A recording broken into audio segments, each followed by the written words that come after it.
Hi ಎಲ್ಲರಿಗೂ ನಮಸ್ತೆ. ನಾನು ನಿಮ್ಮ ಆಶಾ ಚಂದ್ರಭಟ್. ಆಶಾ ಸ್ನಾನಪಾಕಕ್ಕೆ ನಿಮಗೆಲ್ಲರಿಗೂ ಸ್ವಾಗತ.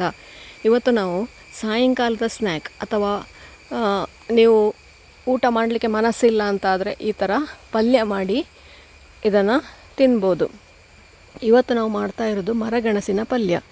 ಮರಗೆಣಸು ನೋಡಿ ಈ ಥರ ತಂದು 2-3 ದಿನ ಆದರೆ ಹಾಳಾಗಲಿಕ್ಕೆ ಶುರುವಾಗಿರ್ತದೆ. ಹಾಗಾಗಿ ಅದು ಬೇಡ, ನಮಗೆ ಒಳ್ಳೆದಿರುವ ಪಾರ್ಟನ್ನು ಮಾತ್ರ ಉಪಯೋಗಿಸಿ ಮಾಡುವಂಥದ್ದು. ಇದರ ಸಿಪ್ಪೆ ನೋಡಿ ತೆಗೆಯೋದು ಹೇಗಂತ ಹೇಳಿಕೊಂಡು ಚಾಕುವಲ್ಲಿ ಫಸ್ಟಿಗೆ ಒಂದು ಕಟ್ ಮಾಡಿ ನಂತರ ಅದು ಆರಾಮವಾಗಿ ತೆಗಿಲಿಕ್ಕೆ ಬರ್ತದೆ. ಇದನ್ನು ತುಂಡು ಮಾಡುವಾಗ ಕೂಡ ಕೆಲವು ಬೆಳೆದದ್ದಾದರೆ ಅದರಲ್ಲಿ ನಾರಿನಂಶ ಇರ್ತದೆ. ಆ ನಾರಿನಂಶವನ್ನು ತೆಗಿಬೇಕಾಗ್ತದೆ. ಇದು ತುಂಬ ಎಳೆಯದು, ಹಾಗಾಗಿ ಇದರಲ್ಲಿ ನಾರಿನಂಶ ಇಲ್ಲ. ಈ ಥರ ನೋಡಿ ಸ್ಕ್ವೇರ್ ಆಗಿ ಸಾಧಾರಣ 1 ಸೆಂಟಿಮೀಟರ್ನಷ್ಟು ದೊಡ್ಡ ತುಂಡುಗಳನ್ನಾಗಿ ಮಾಡಿಕೊಂಡಿದ್ದೇನೆ. ಇದನ್ನು ಈಗ ನೀರಿಗೆ ಹಾಕ್ಕೊಳ್ಬೇಕು. ಇದರಲ್ಲಿ ಒಂದು ಸ್ವಲ್ಪ ಪಿತ್ತದ ಅಂಶ ಇರ್ತದೆ, ಹಾಗಾಗಿ ಅದನ್ನು ನೀರಿಗೆ ಹಾಕಿ ತೊಳ್ಕೊಳ್ಳೋದು ಬಹಳ ಮುಖ್ಯ. ಈ ಥರ ಚೆನ್ನಾಗಿ ತೊಳೆದ ಮರಗೆಣಸಿದ ಹೋಳುಗಳನ್ನು ನೀರು ಕುದಿಲಿಕ್ಕೆ ಇಟ್ಟು ಅದಕ್ಕೊಂದು ಸ್ವಲ್ಪ ಉಪ್ಪು ಹಾಕಿ ಅದು ಕುದಿದ ನಂತರ ಅದಕ್ಕೆ ಮರಗೆಣಸನ್ನು ಹಾಕ್ಕೊಂಡು ಅದು ಮೆತ್ತಗೆ ಬೇಯುವಲ್ಲಿವರೆಗೆ ಅದನ್ನು ಬೇಯಿಸಿಕೊಳ್ಬೇಕು. ನೀರು ಸರಿಯಾಗಿ ಕುದಿದ ಮೇಲೆ ಹಾಕಿ, ಯಾಕೆಂದರೆ ಕೆಲವೊಮ್ಮೆ ಮರಗೆಣಸು ಕದಡಿ ಹೋಗ್ತದೆ.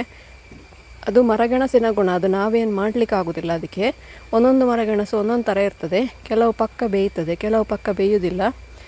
ಇಲ್ಲದಿದ್ದರೆ ನಾನು ಕುಕ್ಕರ್ಲಿ ಹಾಕಿ ಅಂತೇಳಿ ಹೇಳ್ತಿದ್ದೆ. ನಾನು ಕುಕ್ಕರ್ಲಿ ಹಾಕಿ ಅಂತೇಳಿ ಹೇಳಿದರೆ ನಿಮಗೆ ಸಿಕ್ಕಿದ ಮರಗೆಣಸು ಅದು ಒಂದೇ ಸಿಕ್ಕೆಯಲ್ಲಿ ಬೇಯುವಂಥದ್ದು ಇರ್ಬೋದು. ಕುಕ್ಕರಲ್ಲಿ ಹಾಕಿದರೆ ಅದು ಪೂರ್ತಿ ಸ್ಮ್ಯಾಶ್ ಆಗಿ ಹೋಗ್ತದೆ. ಗೆಣಸು ಬೆಂದರೆ ಹೀಗಾಗ್ತದೆ ಅದೇ ಥರ. ಹಾಗಾಗಿ ಇದನ್ನು ನೀರಲ್ಲೇ ಬೇಯಿಸಿಕೊಳ್ಬೇಕು.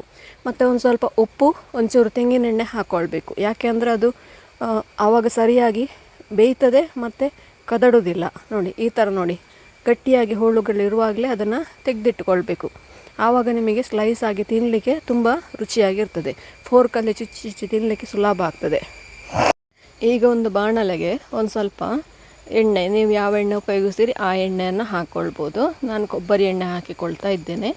ಎಣ್ಣೆ ಬಿಸಿಯಾದ ನಂತರ 1 ಟೀ ಸ್ಪೂನಷ್ಟು ಸಾಸಿವೆ, 1 ಟೀ ಸ್ಪೂನಷ್ಟು ಉದ್ದಿನಬೇಳೆ, ಹಾಗೆ ಬೇಕು ಅಂತಾದರೆ ಒಂದು ಸ್ವಲ್ಪ ಇಂಗು ಕೂಡ ಹಾಕಿಕೊಳ್ಬೋದು. 2 ದಂಡು ಕರಿಬೇವಿನ ಕೈಯಲ್ಲೇ ಚೂರು ಮಾಡಿ ಹಾಕ್ಕೊಳ್ಳಿ, ಆವಾಗ ಒಳ್ಳೆ ಪರಿಮಳ ಇರ್ತದೆ. 1 ಟೀ ಸ್ಪೂನಷ್ಟು ಜೀರಿಗೆ ಕೂಡ ಹಾಕ್ಕೊಂಡಿದ್ದೇನೆ. ಇವಿಷ್ಟನ್ನು ಹಾಕಿ ಜೀರಿಗೆ ಹಾಗೂ ಸಾಸಿವೆ 2 ಕೂಡ ಸರಿಯಾಗಿ ಸಿಡಿದ ನಂತರ ಇದಕ್ಕೆ ಅದು ಸರಿಯಾಗಿ ಸಿಡಿಬೇಕು. ಹಾಗೆಯೇ ಉದ್ದಿನಬೇಳೆ ಕೆಂಪು ಕೂಡ ಆಗಬೇಕು. ಪರಿಮಳ ಬಂದ ನಂತರ ಇದಕ್ಕೆ 1 ಈರುಳ್ಳಿಯನ್ನು ನೋಡಿ ಈ ಥರ ಸ್ಲೈಸ್ ಆಗಿ ಕಟ್ ಮಾಡಿ ಹಾಕಿಕೊಳ್ತಾ ಇದ್ದೇನೆ.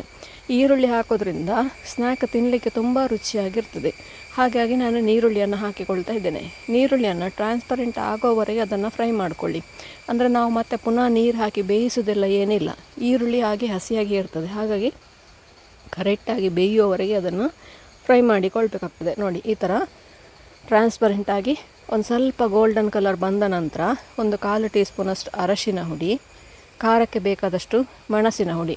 ಇಲ್ಲಿ ಮೆಣಸಿನ ಹುಡಿ ಮಕ್ಕಳಿದ್ದಾರಂತಾದರೆ ಸ್ವಲ್ಪ ಕಡಿಮೆ ಹಾಕ್ಕೊಳ್ಳಿ, ಮಕ್ಕಳಿಲ್ಲ ಅಂತಂದರೆ ಒಂದು ಸ್ವಲ್ಪ ಜಾಸ್ತಿ ಹಾಕ್ಕೊಳ್ಬೋದು. ನಿಮ್ಮ ಖಾರವನ್ನು ನೋಡಿಕೊಂಡು ಹಾಕಿ.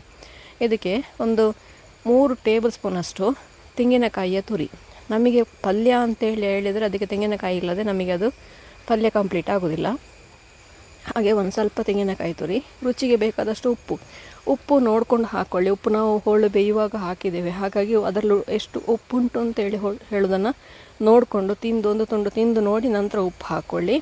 ಇದನ್ನು ಚೆನ್ನಾಗಿ 1-2 ನಿಮಿಷ ಎಣ್ಣೆಯಲ್ಲಿ ಫ್ರೈ ಮಾಡಿದ ನಂತರ ಇದಕ್ಕೆ ನಾವು ಬೇಯಿಸಿ ಇಟ್ಕೊಂಡಂತಹ ಮರಗೆಣಸಿನ ಚೂರುಗಳನ್ನು ಹಾಕಿ ಒಮ್ಮೆ ಚೆನ್ನಾಗಿ ಮಗಚಿಕೊಳ್ಳಿ.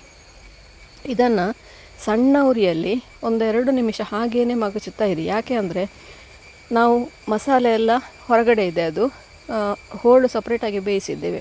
ಆ ಹೋಳಿಗೆ ಎಲ್ಲ ಮಸಾಲೆಗಳು ಎಳ್ಕೊಳ್ಬೇಕು. ಹಾಗಾಗಿ ಎಣ್ಣೆ ಉಂಟು, ಹಾಗಾಗಿ ಅದು ತಳೆಯನ್ನು ಕೂತ್ಕೊಳ್ಳೋದಿಲ್ಲ. ಅದನ್ನು ಚೆನ್ನಾಗಿ ಮಗುಚಿ 1-2 ನಿಮಿಷ ಮುಚ್ಚಳ ಮುಚ್ಚಿ ಹಾಗೇ ಬೇಯಿಸ್ಕೊಳ್ಳಿ. ಇಲ್ಲ ಹಾಗೇ ಸಣ್ಣ ಉರಿಯಲ್ಲಿ ಮಗಚುತ್ತಾ ಇರಿ, 2 ಸಹ ಓಕೆ. ಮುಚ್ಚಳ ಮುಚ್ಚಿದರೆ 1 ನಿಮಿಷಕ್ಕೊಂದು ಸತಿ ಅದನ್ನು ಮಗಚಬೇಕು, ಇಲ್ಲಾಂದರೆ ತಳ ಕೂತ್ಕೊಳ್ತದೆ ಮರಗೆಣಸು. ಈ ಥರ ಕೈಯಲ್ಲೇ ಮಗಚೋದು ಸುಲಭ ಆಗ್ತದೆ ನಿಮಗೆ. ಮಗಚಿಕೊಂಡೇ ಇದ್ದರೆ 1-2 ನಿಮಿಷ ಬಿಡದೇನೆ ಅದನ್ನು ಮಗಚಿಕೊಂಡಿದ್ದರೆ ನಮ್ಮ ರುಚಿಯಾದ ಮರಗೆಣಸಿನ ಚಾಟ್ ಅಂದರೆ ಸಾಯಂಕಾಲದ ಒಂದು ಪಲ್ಯ ರೆಡಿ ಆಯಿತು. ಇದಕ್ಕೆ ನೀವು ಬೇಕು ಅಂತಾದರೆ ಮೇಲಿಂದ ಸೇವು ಹಾಕ್ಕೊಳ್ಬೋದು, ಇಲ್ಲ ಹಾಗೇ ಇಷ್ಟಪಡುವವರು ಹಾಗೇ ತಿನ್ಬೋದು. ಮೇಲಿಂದ ಮಿಕ್ಸ್ಚರ್ ಹಾಕ್ಕೊಳ್ಬೋದು, ಅಥವಾ ಮೇಲಿಂದ ಸ್ವಲ್ಪ ಈರುಳ್ಳಿ, ಹಸಿ ಈರುಳ್ಳಿ, ಕೊತ್ತಂಬರಿ ಸೊಪ್ಪು ಈ ಥರ ಹಾಕಿ ಕೂಡ ಅದನ್ನು ಸರ್ವ್ ಮಾಡ್ಬೋದು.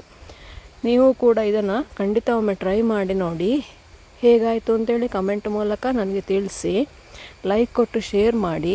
ನೀವು ಇನ್ನೂ ನಮ್ಮ ಚಾನಲನ್ನು ಸಬ್ಸ್ಕ್ರೈಬ್ ಮಾಡ್ಕೊಳ್ಳಿಲ್ಲ ಸಬ್ಸ್ಕ್ರೈಬ್ ಮಾಡಿಕೊಂಡು ಪಕ್ಕದಲ್ಲೇ ಇರುವ ಬೆಲ್ ಐಕಾನನ್ನು ಒತ್ತಿ ನಮ್ಮನ್ನು ಸಪೋರ್ಟ್ ಮಾಡಿ.